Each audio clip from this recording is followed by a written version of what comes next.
Gece kurdum kara düşne, şavle düşe sanağa, yarık kesi karanlıkını, semin çıkan ortağa.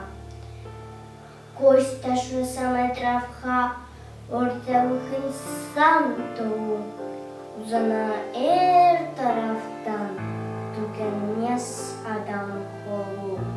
Erkeşte klepı kokozun, pahamının kuzume, sabır edip hazırlana, айтılacak sözüme.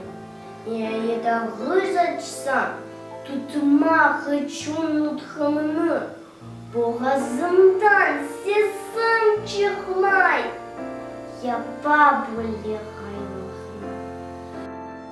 İhmır desem tutuklansam, içim başlay hızmağa, Dilim çizmek tırışsam ayrı sesler sızmağa.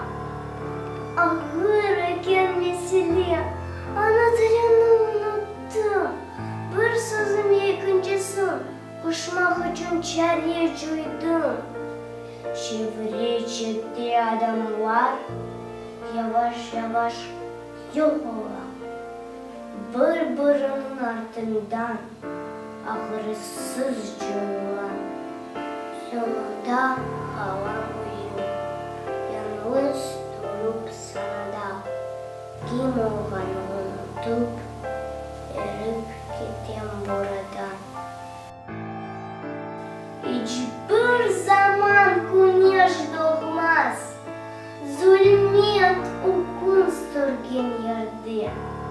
Alevli tanrılar atmaz. Umut saklanmasa yürekte.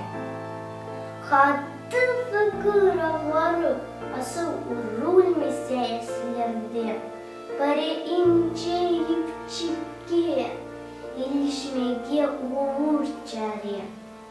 Belki uğur yeteceler, ısrarlıkla çalışsa, yüksek uçan bahtımızını kuyruğundan biz tutsak, dertke batkan milletke kımız kolunu uzatır, eğer yakan dertinden tek bir özü deva bilir.